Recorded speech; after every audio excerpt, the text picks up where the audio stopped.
Vamos a recibir con un fuerte aplauso a las personas que se van a ir conectando a través de SLN Live. Sean bienvenidos. La semana pasada comencé a hablar de un tema sumamente importante para todos aquellos que amamos a nuestro amado Señor Jesucristo. Dios es eterno y en Dios se encuentran, diga conmigo, todas las riquezas. Todas las riquezas. Cuando hablamos de riquezas, yo sé que vivimos en una sociedad contemporánea que ha reducido la riqueza meramente al plano terrenal. Y claramente la tierra está llena de riquezas. Y está llena de riquezas porque todo lo que Dios crea tiene riquezas. ¿Me siguen hasta aquí? Y yo les expliqué un poquito a ustedes la semana pasada que si bien nosotros nos manejamos en la economía con billetes que son papel, que contienen un valor, en sí el billete no tiene ningún tipo de valor en sí mismo. Ese billete, para que realmente pueda circular, necesita un respaldo.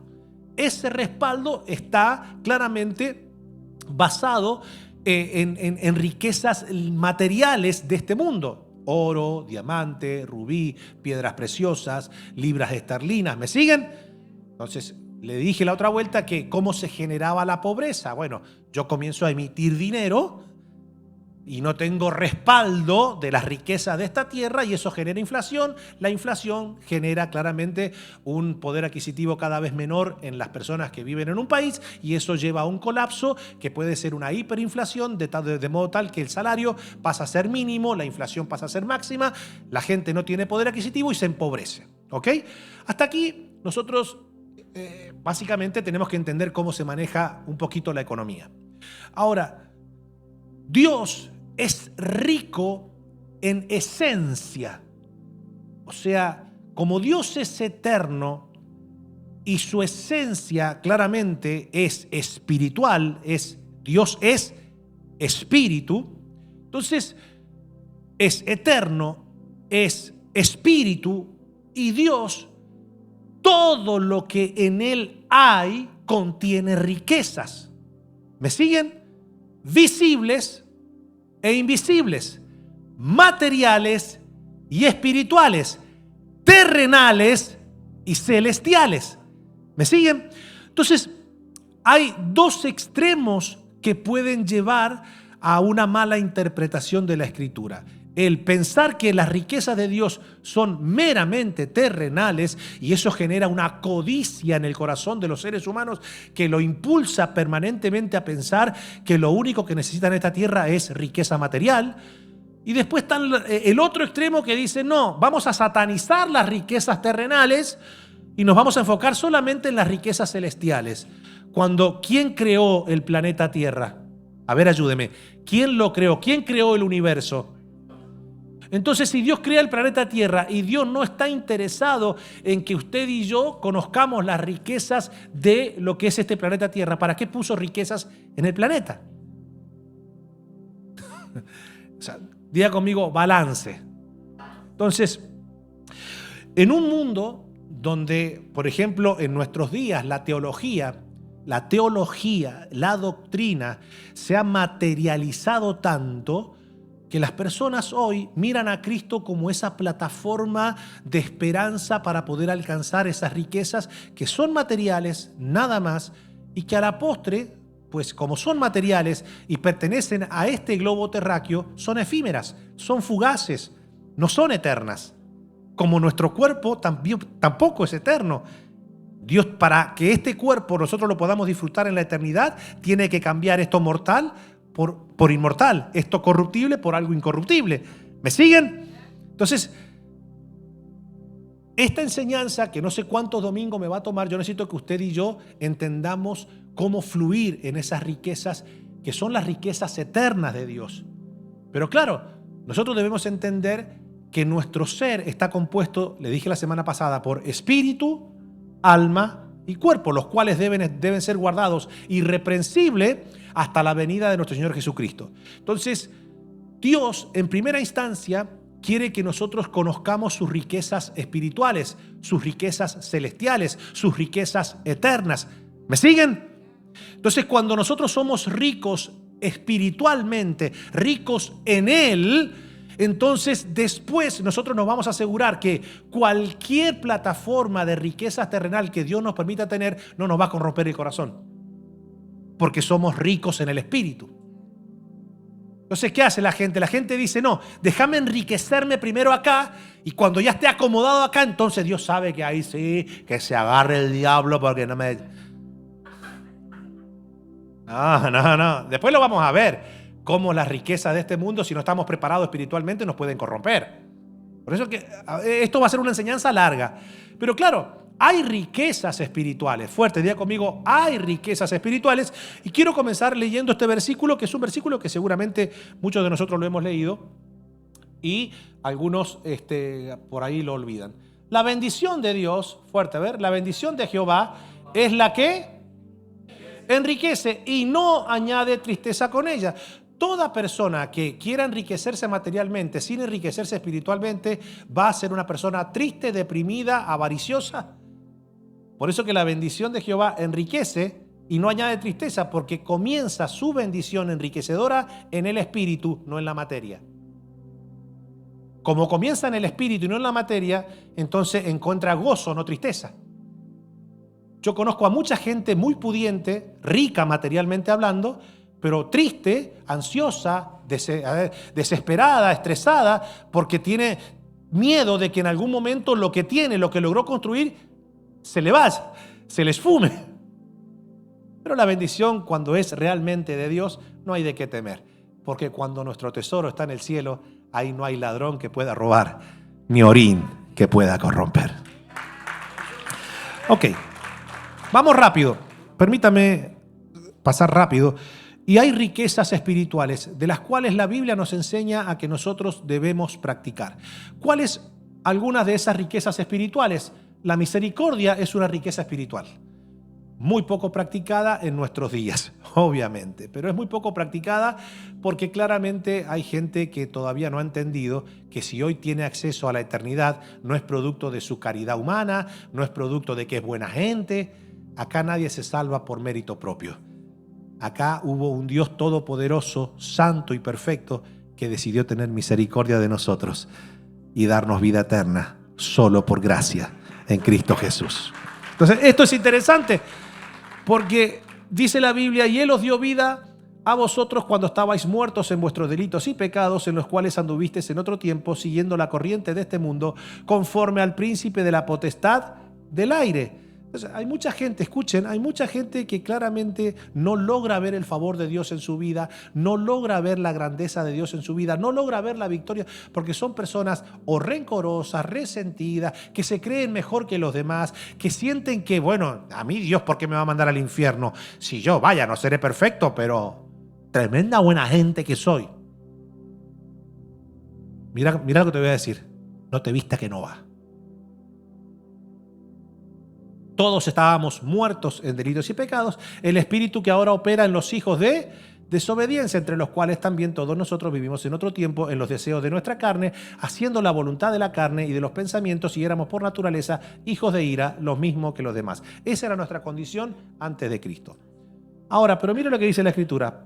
Pero Dios, y acá está la palabra clave, ¿qué es lo que dice? ¿Qué es lo que dice? Dios que es que rico, ¿en qué?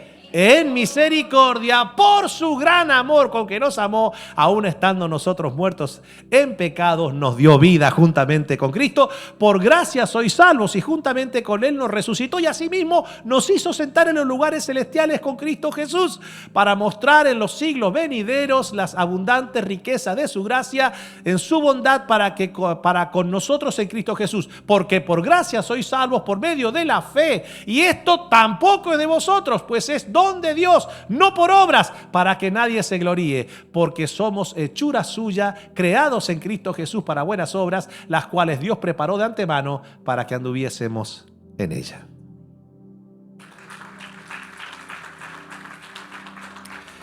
Rápido. Segundo, y no menos importante, la segunda riqueza espiritual que encontramos en la Escritura es invertir tiempo en conocer profundamente a Cristo. La fe se ha transformado en una especie de amuleto para el mundo cristiano de nuestros días, en no menor medida. La mayoría de personas tiene una fe, diga conmigo, imaginativa. ¿Por qué? Porque como en no pocos púlpitos lo que se enseña es una fe sensacionalista, es una fe de expectación, que no está basada en la Escritura, y si en algún momento mencionan una Escritura, lo hacen de manera descontextualizada. Entonces la fe de las personas hoy está basada en una fe que contiene 3 ingredientes que son muy peligrosos: en la imaginación, en la confesión y en los decretos. Es decir, tú a través de la imaginación proyectas y atraes lo que quieres recibir de Dios. Eso se llama fe. Porque si yo imagino, confieso y declaro, son los 3 ingredientes para que se manifieste lo que yo imaginé, confesé y decreté o declaré, entonces todo el mundo obtuviera todo. Entonces, ¿qué hace la gente? La gente comienza a imaginarse y a decir, bueno, yo voy a tener esto. Y después dice, bueno, ahora confiésalo. Y ahora, vamos, decláralo. Entonces la gente, vos decís, pero ¿en qué parte de la Escritura dice que la fe debe operar de esa manera? En ninguna. Pero, por ejemplo, te pueden citar, la fe llama a las cosas que no son como si fuesen. Y ese es el versículo que utilizan. Está totalmente sacado de contexto. No tiene nada que ver con la verdad escritural. ¿Me siguen hasta acá? Entonces, ¿qué pasa? La gente comienza a creer eso. Entonces, después, otra enseñanza mal enseñada en relación a la fe es creer que tu bendición está sujeta al ungido que te preside. Es decir, yo le hago creer a ustedes que si ustedes honran mi manto, que traducido es pongan plata sobre mi saco, que todo lo que yo tengo se le va a pasar a ustedes. Entonces, claro, la gente ve la prosperidad y la riqueza en ese saco. Lo que no ve la gente es que ese saco después despida lo mismo para allá. ¿Me siguen? Entonces, todo eso la gente lo comienza a ver como una revelación espiritual. No hay un solo pasaje escritural que lo respalde. ¿Me siguen? Entonces la gente hoy se acerca a Cristo, pero no con intención de conocerle a Cristo, de amar a Cristo, de honrar a Cristo, de servir a Cristo, de humillarse ante Cristo. No, es porque la propaganda que se está teniendo ahora de Cristo es: acércate a Él que se te resuelven todos los problemas. De arrepentimiento de pecado, nada. De buscarle a Él en esencia, nada. Es, bueno, así como busco a la Caridad del Cobre para que me ayude, o a la Santa Bárbara, bueno, entonces cambiemos. A ver, la Santa Bárbara no me resolvió. San Lázaro, encima que no me resolvió, le tengo que dar a comer a los perros. El otro, la Purísima no me resolvió. La Virgen de Desatanudo tampoco, tengo unos nudos metidos acá en la espalda. Terrible. O sea, ninguno. San Cayetano tampoco me da trabajo. San Antonio no me da un novio. Exacto, estoy mal. A ver, déjame ver si este Jesús me resulta. Todo suma. Entonces, claro, cuando nosotros no entendemos esto, ¿por qué le digo esto? Le digo esto porque es muy importante entender en sí cómo vivir por fe. Porque la Biblia dice claramente que la única manera de vivir, agradando a Dios, es por fe. Pero claro, yo tengo que tener bien conceptualizada la fe. ¿Y cómo es la fe? La fe es por el oír, y no es el oír fábula o testimonios personales, porque la gente, tampoco otro error otro error que la gente puede cometer es alimentar su fe a base de testimonios de experiencia de otros, que está muy bien, te puede estimular. Pero qué sé yo de repente digo, hermanos, yo la otra vuelta pasé por una casa espectacular ahí en Star Island, y la miré y le puse la mano y yo dije, la palabra dice, todo lo que la planta de tus pies pisares será tuyo. Así que agarré, fui, la pisé, mi hermano, y no me pregunte cómo fue. No me pregunte cómo lo hice. Pero ahí está, mi hermano, la casa, la gloria para el Señor. No, sí, te voy a preguntar de dónde sacaste la guita, porque es peligroso.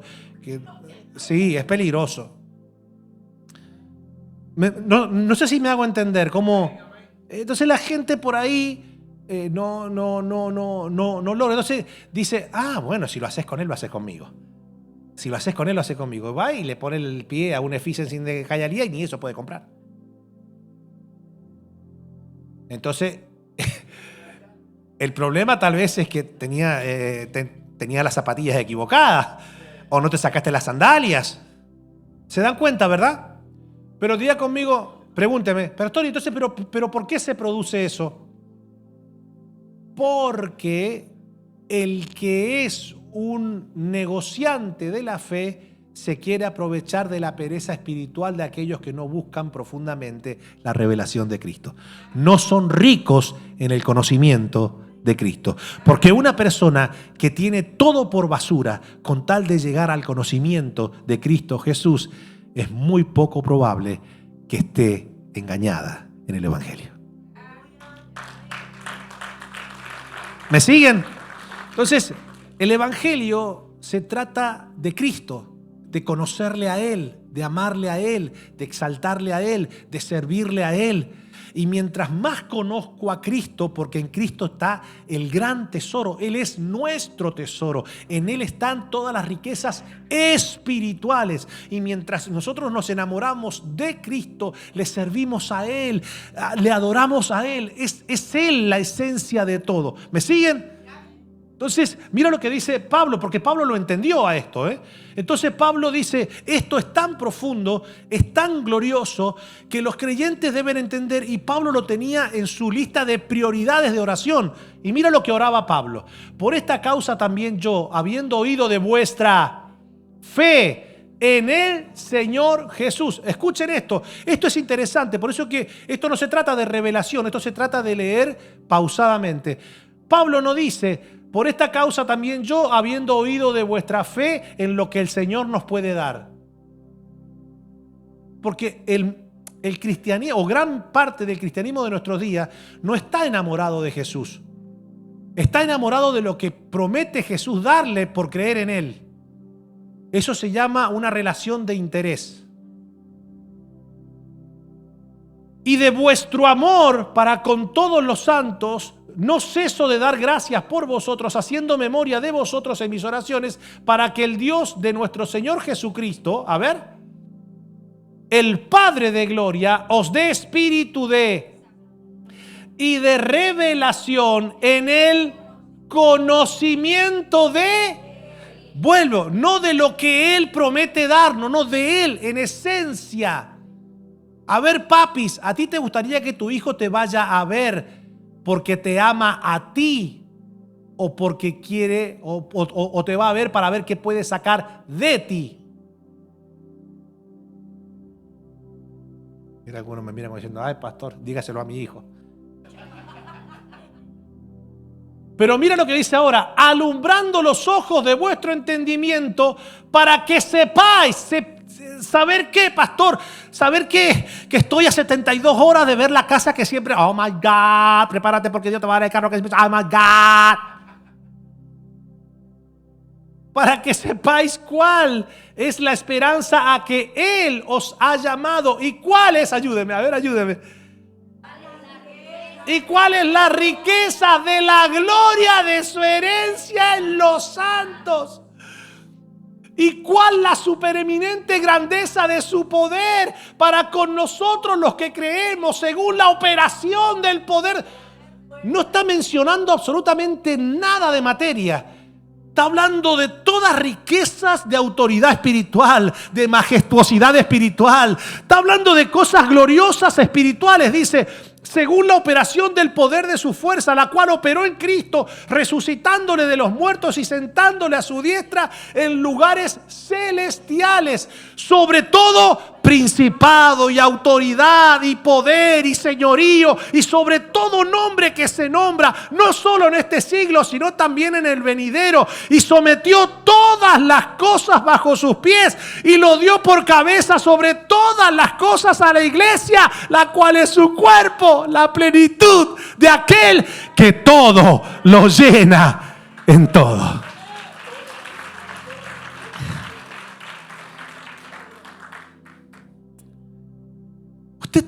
tiene idea qué rica que es la Biblia cuando yo me siento a escudriñarla, no con la intención de ver qué Dios tiene para mí, sino de las riquezas que hay en Él.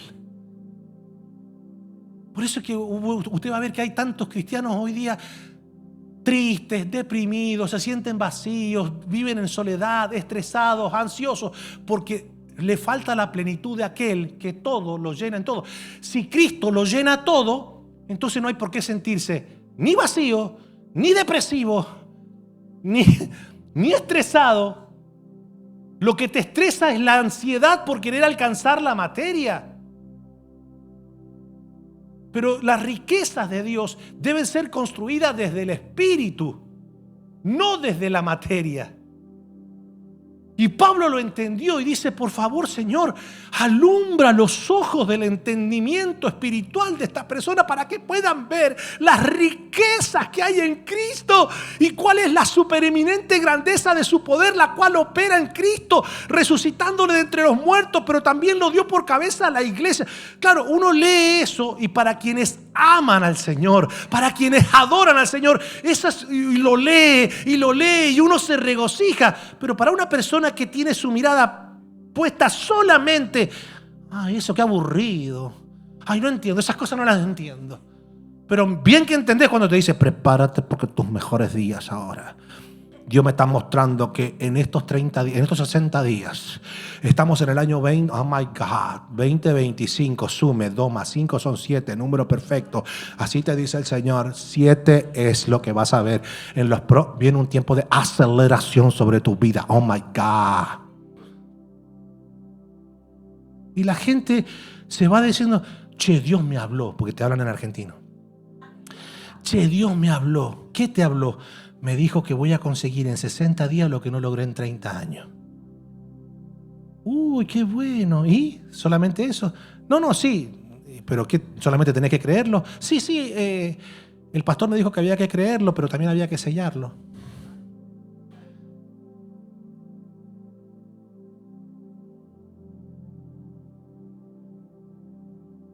Mi gente, y usted dirá, pero pastor, ¿usted por qué predica así? Yo predico así porque yo tengo 45 minutos y después yo tengo toda una semana donde usted hace reels y se encuentra con un 90% de predicadores que le están diciendo lo que yo le acabo de decir, que es totalmente mentira. Y como la gente está tan entusiasmada con la idea de que Dios haga cosas gloriosas en poco tiempo y que la salvación de mi casa está a $100 de pacto o de amarre o de sello o de pacto, entonces la gente va construyendo una fe ficticia. Imagínense, yo tengo 45 minutos para contradecir todo eso que uno todo el tiempo se la pasa escuchando en las redes sociales. Pero pastor, ¿cómo puede ser mentira si tiene 2 millones de seguidores? Puede tener 20 millones de seguidores, puede tener 50 millones de seguidores, puede tener 1.000 millones de seguidores. La verdad no está en cuántos seguidores siguen a una persona. La verdad se encuentra en el contenido de lo que esa persona dice. Entonces, yo necesito proteger su corazón. Claro, si yo me pongo a dar nombres, entonces ahí aparecen y te censuran en las redes.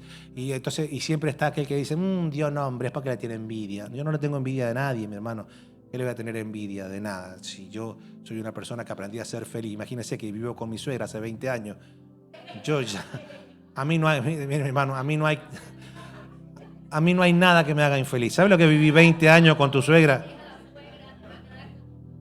Mi hermano, Julia Roberts es una nena de pecho al lado mío. ¿Viste que Julia Roberts sacó la película Durmiendo con el enemigo?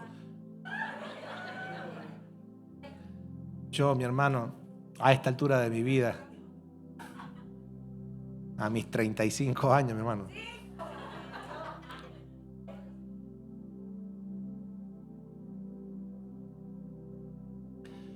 Entonces, ¿qué sucede, pastor? Sucede que hay una situación de frustración de fe. Fuerte, diga conmigo, frustración de fe. La gente ve que el tiempo se le está pasando y sienten como, Dios no me escucha, las cosas en mi vida no cambian, la situación en mi familia no mejora, las cuestiones laborales no sé, pastor, yo ya no doy más. ¿Será que o estoy bajo el manto incorrecto? o el líder que me preside no tiene la unción como para decretar cosas que hagan que mi vida cambie. Quien te prometa eso te está engañando. Si la palabra de Dios y el Espíritu Santo no es suficiente en tu vida, ningún mortal lo será. ¿Me siguen? Entonces, cuando nosotros entendemos esto y a partir de hoy nosotros cambiamos el enfoque, no miramos a Cristo como la plataforma que me permita a mí alcanzar los sueños personales que tenga. Dios no tiene problema, la Biblia claramente dice, deleítate en el Señor tu Dios y Él te concederá las peticiones de tu corazón. Encomienda a Jehová tu camino y confía en Él y Él hará. Y claro, ese versículo es hermoso, pero la clave se encuentra en el principio. Deleítate en Él, no en lo que Él tiene o en lo que Él te puede dar. Deleítate en su esencia espiritual, en su omnipotencia, en su omnisciencia, en su omnipresencia, en su majestuosidad, en su hermosura. El salmista David decía, una cosa he demandado al Señor. La única vez que aparece una demanda de un simple mortal hacia el Dios divino, y no tiene que ver con que yo ponga una demanda ahora, yo decreto que se me vienen cosas materiales, no, una cosa he demandado y lastimosamente es la que menos demanda hoy. ¿Y qué es lo que demandaba David? Que esté yo todos los días en la casa de Jehová para contemplar la hermosura de su santidad y para inquirir en su santo templo. Si quiere hacer una demanda, mándese esa demanda. Ahí sí, Dios dice, qué linda demanda que me pusiste. Ay, pero la gente dice, ay, no, esa demanda no, pastor, que me cuesta horrores venir el domingo todos los días. Imagínate tú, eso te digo en cubano. Imagínate tú todos los días. No, yo no estoy para eso. Claro. Mi hermano, cuando uno dobla las rodillas delante del Señor, ustedes imagínense, por favor, escuchen esto que es interesante. Usted dobla las rodillas delante del Señor. En el secreto ahí, en su cuarto con Él. Mientras escucha una linda adoración que tiene que ver con su grandeza, nos humillamos delante del Señor y le comenzamos a decir, Padre, estoy aquí en lo secreto porque quiero decirte algo. Más allá, Señor, de todas las bendiciones terrenales, familiares, laborales, económicas, Señor, eso queda ahora, por ahora, Señor, lo vamos a dejar afuera del cuarto. Quiero decirte algo, Padre. Eres lo mejor que me pasó en la vida. Te amo, te adoro. Y si puedo decirte estas palabras porque tú me amaste primero. Quiero decirte gracias. Gracias, papá. Me encanta disfrutar tu presencia. Ustedes imagínense un corazón así rendido todos los días en el secreto con Dios. ¿Cuántos han hecho ese tipo de oración alguna vez? 3. Lo demás, oración es una palabra chiquitita. Comienza con O y termina con N. Es allí donde Dios ama la verdad en lo íntimo, donde nos desnudamos, donde nos hacemos uno con el Señor. El que se une al Señor, un espíritu, es con Él. Eso es glorioso, mi hermano. Entonces usted y yo comenzamos a adorar, a agradecer, a honrarle y abrimos la Escritura y comenzamos. Yo cuando leo ese pasaje, yo digo, wow, cuánta riqueza. Cuando voy descubriendo, por ejemplo, cuando uno dice, Jesús en un momento determinado dice, yo os digo que ni siquiera una tilde pasará sin que todo esto acontezca. Y uno dice, a ver, ¿a qué estaba haciendo referencia el gran tesoro? Y acerca de las 300, más o menos unas 300 profecías que se debían cumplir en el Mesías, que el mismo Señor se encarga de decir, es que va a ser tan exactas las profecías del Antiguo Testamento que se debían cumplir en mí, que ni una tilde va a pasar. Escudriñen la Escritura, profundicen en ellas, porque ahí estoy yo. Y entonces uno comienza a leer el Antiguo Testamento y dice, en el Mesías se debía manifestar esto. ¡Tac! Y uno lo ve que se cumple en Cristo. ¡Ay, qué rico! Uno dice, mira la cara que tienen todos ustedes. Ay, pastor, me estás aburriendo. Eso es riquísimo. ¿Estás listo para lo que le voy a decir?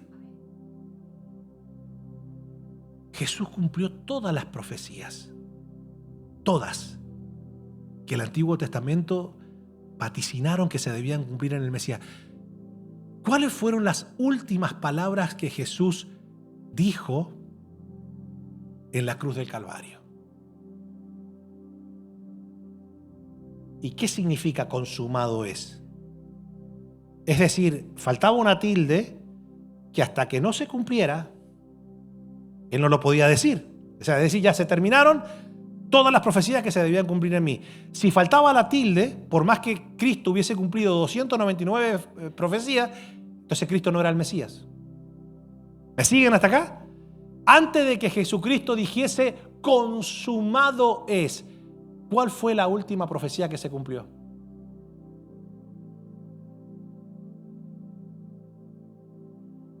Se hace la que sabe la pastora porque la otra vez se lo dije. Ahora se hace la erudita. Vení, epístola. Porque el apóstol soy yo, pero la epístola es ella.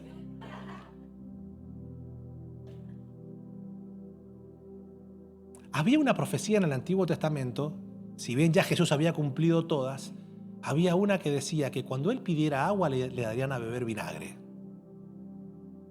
Y Jesús no podía decir consumado es, porque si faltaba esa profecía, por más que Jesús hubiese cumplido todas las demás, entonces Jesús no era el Mesías. Hasta que en un momento él dice, tengo sed. Y en vez de darle agua, le dieron vinagre. Una profecía ejecutada casi 1 milenio antes de Cristo. Y cuando le dan vinagre, Jesús dice, ahí está la tilde, consumado es. Ya con esto ustedes deben saber que yo soy el Mesías. Ustedes están entendiendo eso, ¿verdad? Cuando yo leo eso, yo me gozo porque no estoy creyendo de una manera imaginaria. Y para mí, no, lo mío es que Cristo es el Mesías y que me importa lo que digan. No, tengo base, no solamente espiritual, sino documentaria. Tengo base para creer que Cristo es el Salvador del mundo, el Señor de la humanidad y el Salvador que nos da vida eterna a todos los que creen. A ver, ¿a dónde los estoy dirigiendo en esta mañana? A que nos apasionemos por escudriñarle a Él, por amarle a Él.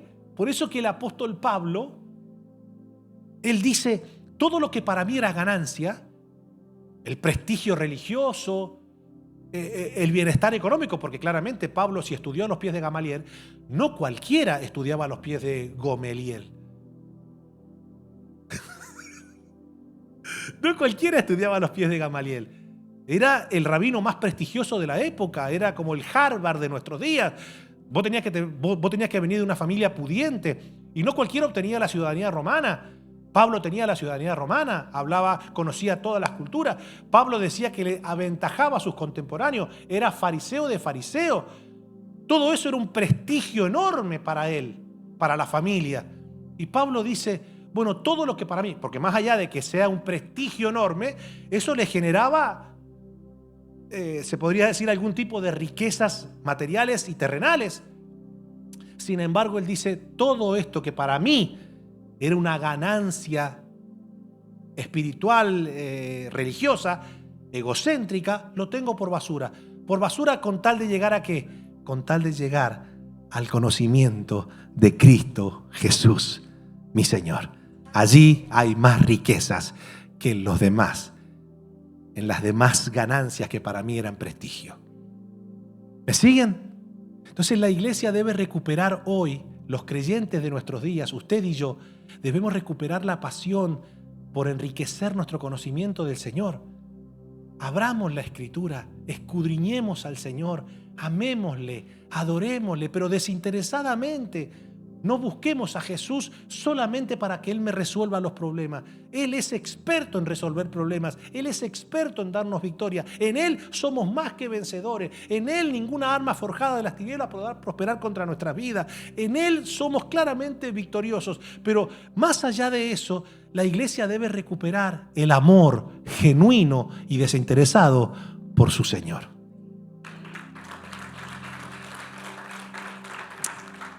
Escuche esto que es interesante. Por último, y no menos importante, otra riqueza espiritual es buscar con devoción la sabiduría de Dios. Ya dijimos, a ver cuál es una riqueza espiritual de Dios. La misericordia. ¿Cuántos de ustedes emiten misericordia? A ver, ¿cuántos de ustedes alguna vez le ha costado perdonar a alguien? A ninguno. Diga conmigo, a quien le cuesta perdonar es porque todavía no ha entendido lo que se le ha perdonado. Porque al que mucho se le perdona, mucho ama. Al que piensa que poco se le ha perdonado, dice, bueno, sí, a mí Dios me perdonó, pero no tanto. No. Por eso que la misericordia es una riqueza espiritual que pertenece a Dios. Lo segundo es invertir tiempo en Cristo, en conocerle a Él, porque Él es la fuente de nuestra salvación. Él es nuestro sumo sacerdote.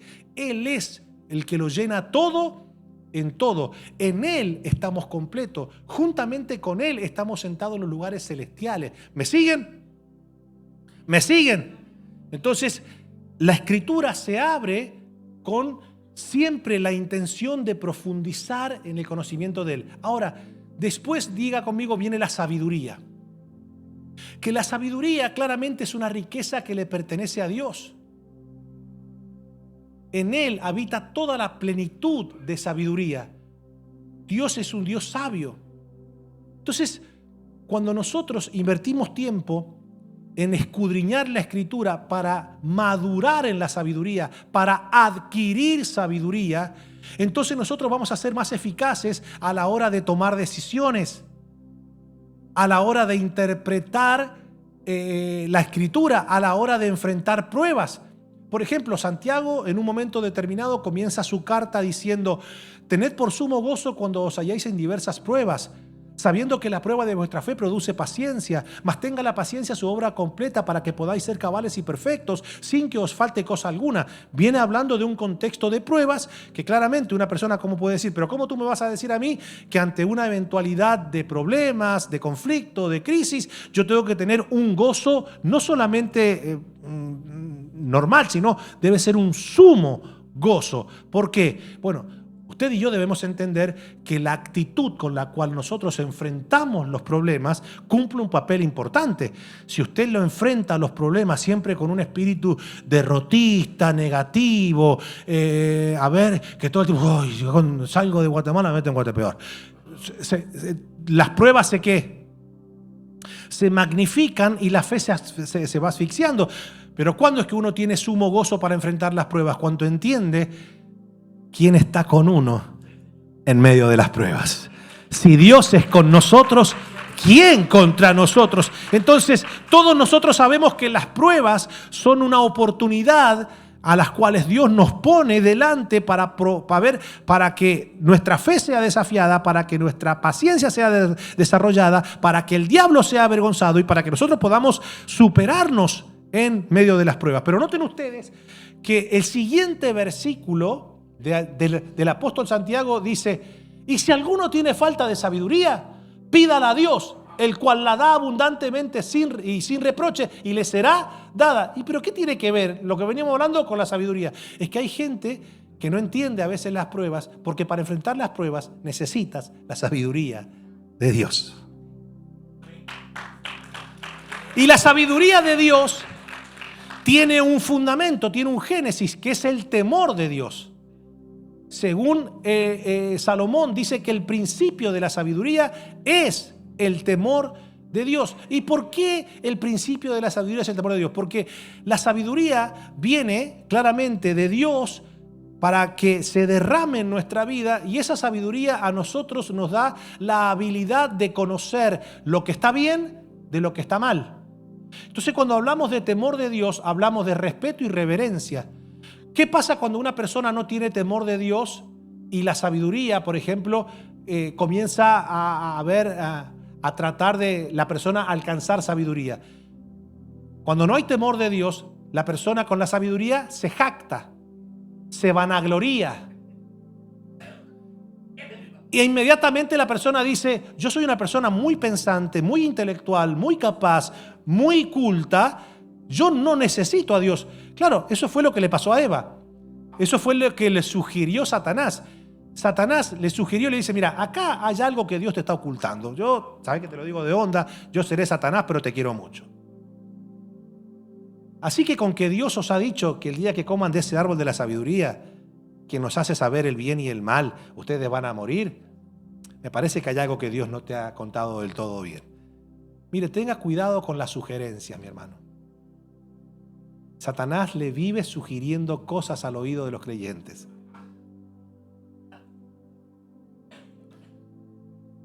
Y claramente Eva mira a la serpiente y le dice, no, lo que pasa te voy a explicar. Dios nos dijo que el día que no podíamos ni comer ni tocar, y ya le agregó, cuando usted le agrega al mandamiento, usted está próximo a ser engañado por Satanás. Dios le dijo que no comiera, En ningún momento Dios le dijo que no lo tocara. Pero cuando uno le añade al mandamiento, comenzamos a entrar en falsas doctrinas. Y la serpiente le dice, pero ¿quién te ha dicho a ti que eso va a pasar? No vas a morir nada. Te explico. Es que hay algo maléfico de parte de Dios. Lo que pasa es que Dios sabe, Dios sabe que el día que comas de ese árbol vas a ser como Él. Y si vas a ser como Él, entonces no lo necesitas a Él. Aparte, ¿quién es Dios para decirte a ti lo que está bien y lo que está mal?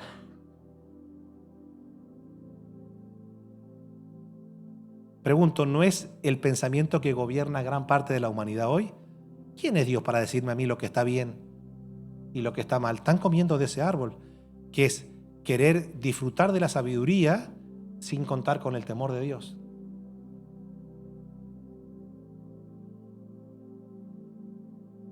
Y nuestros hijos dicen, ¿y quiénes son mis padres para decirme lo que está bien? Son viejos antiguos estos que saben de la vida. ¿Se dan cuenta, verdad? Cómo sutilmente se va sugiriendo. Entonces la sabiduría tiene como fundamento el temor de Dios. Dios es el que determina lo que está bien y lo que está mal. ¿Me siguen, verdad? Ahora es interesante. Hoy la sabiduría la gente la utiliza para jactarse de su saber. Y como entró la filosofía intentó monopolizar la sabiduría y bueno, ahora vamos a crear un mundo ya no basado en la mitología, sino en el pensamiento humano. Entonces nosotros somos los grandes elocuentes, los grandes pensadores, nosotros somos sabios, somos inteligentes y entonces nos paramos en las plazas y decimos dichos sabios para que la gente admire nuestro saber, nuestro conocimiento y nos aplaudan y nos paguen por eso. ¿Me siguen? No, pero la sabiduría de Dios tiene que ver con otras cosas. Y cuando usted y yo amamos la sabiduría del Señor, estamos próximos a disfrutar de unas riquezas gloriosas en Él. Escuche esto que es interesante. Bienaventurado el hombre que haya la sabiduría y que obtiene la inteligencia, porque su ganancia es mejor que la ganancia de la plata y sus frutos más que el oro fino, más preciosa es que las piedras preciosas y todo lo que puedes. Y uno dirá, pero pastor, ¿qué me está diciendo? Yo prefiero todo lo que acaba de decir, prefiero antes que la sabiduría. No, la sabiduría es más rica que todo lo que acabo de... ¿Qué es lo que acabo de mencionar? Que la gente se desvíe por alcanzar. La Biblia dice que la sabiduría es mejor que todo eso, por lo cual la gente hoy se desvive por alcanzar.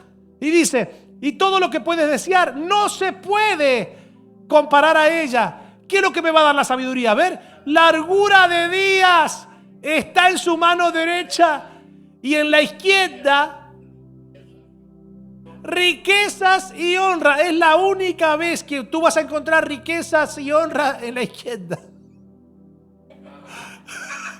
El que entendió, entendió. Riquezas y honra. Sus caminos son caminos deleitosos y todas sus veredas paz.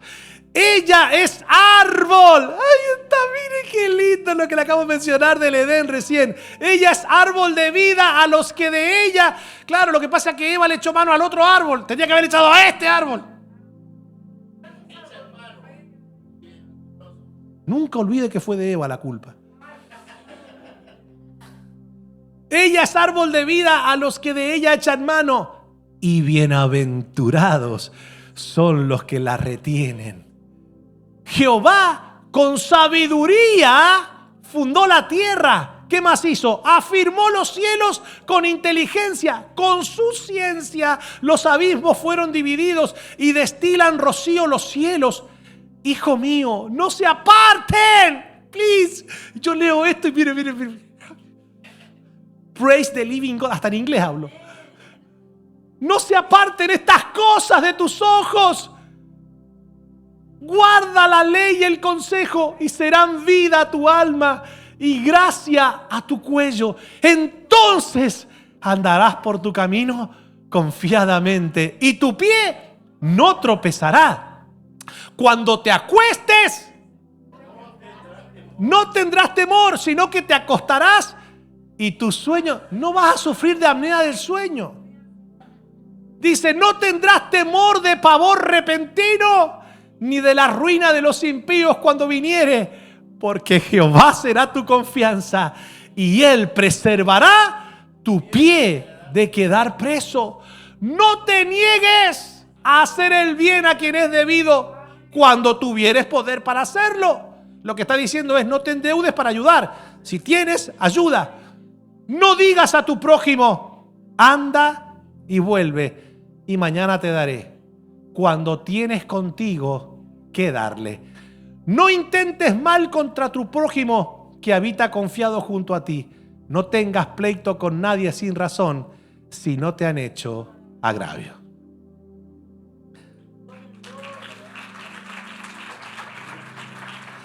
Vamos a terminar hoy. La semana que viene vamos a ver esto. ¿Cuántos han sido bendecidos con esta palabra? A partir de hoy vamos a practicar las riquezas espirituales. Vamos a ser misericordiosos. Y si usted tiene algo contra alguien, hoy es el día para pedir perdón o para perdonar. Y cerrar esa etapa de su vida. No, pastor, es que lo que pasa es que lo que me hicieron fue bastante grave. No importa, a Cristo lo crucificaron. Y nosotros vaya que si no lo hemos fallado al Señor. Y juicio sin misericordia tendrá el que no hiciere misericordia. Porque misericordia quiero y no sacrificio. La misericordia es una riqueza espiritual. Dios no puede bendecir a un corazón resentido, vengativo y rencoroso. Sobre toda cosa guardada, guarda tu corazón, porque de él mana la vida. Hoy recuperemos la pasión por Cristo. Deje de andar leyendo la Escritura para ver qué Dios tiene para mí. No. Mejor lea la Escritura y enriquézcase diciendo, a ver lo que Cristo hizo por mí. ¿Quién soy en Cristo? Pablo dice, una cosa hago, dejo atrás ciertamente lo que no es y prosigo hacia la meta. ¿Cuál era la meta de Pablo? Cumplir el supremo llamamiento de Dios en su vida. Y después la sabiduría. Con mis hijas estamos aprendiendo este tema tan importante de la sabiduría en nuestro altar familiar. Si usted no tiene altar familiar, comience a hacerlo. Una vez por semana lo tenemos con mis hijas, con mi esposa. A veces quiere participar mi suegra y yo le dije, no. Usted vaya al cuarto y sola con el Señor. Y el Señor le va a recompensar en público, pero déjenos.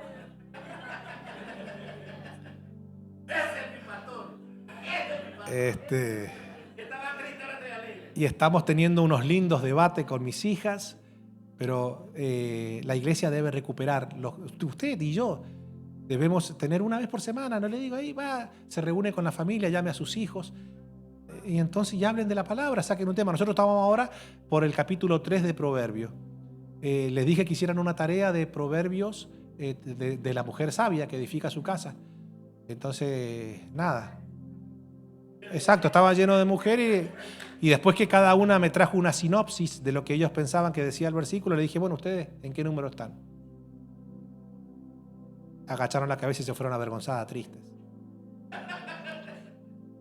Y la mamá se quedó y la miré y le dije, mira que yo sé en qué número está. Porque el número no lo decidís vos, lo decido yo. Y se me largó a llorar y bueno. Es que no me entendés, me dijo, no me entendés. Yo dije, no, estás loco. Yo no puedo ver a una cubana llorar, no. Bueno. Vamos a ponernos de pie y vamos a orar. Señor, qué linda que es escudriñar tu escritura. Nosotros te damos gracias por ser tan bueno con nosotros, por iluminarnos, por ayudarnos a entender estos principios eternos y gloriosos que solamente podemos disfrutarlos en tu escritura.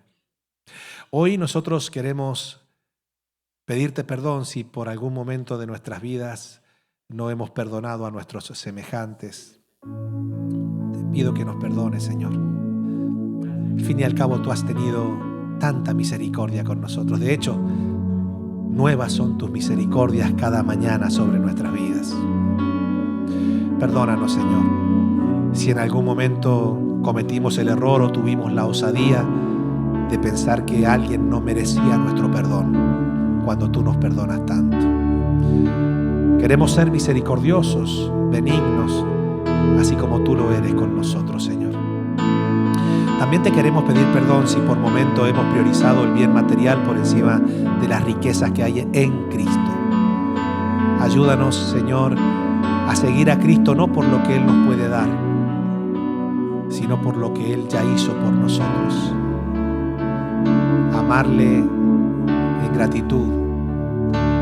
Libra nuestro corazón de la avaricia, del interés, de las motivaciones incorrectas. Que podamos nosotros permanecer en Él por amor ágape, amor desinteresado. Y Señor, también te queremos pedir perdón si no le hemos dado prioridad a la adquisición de la sabiduría. Pero ahora hemos entendido cuán importante es, cuán necesaria es, y que sin sabiduría es imposible que podamos caminar en el centro de tu voluntad. Es imposible que podamos conocer los designios de tu reino si nosotros no sabemos la sabiduría que proviene de lo alto, la cual es pura, es una sabiduría que no busca la vanagloria nuestra, sino la exaltación tuya, Señor. Padre, queremos caminar en esas riquezas celestiales, espirituales, que te pertenecen a ti. Gracias por darnos el privilegio de escuchar este mensaje. Permite que esta palabra no caiga en saco roto ni en tierra infértil. Por el contrario, que tu Espíritu Santo nos recuerde siempre cada principio que hemos aprendido en este día. Levante su mano al cielo y por un momento vamos a adorar al Señor. Y vamos a darle gracias.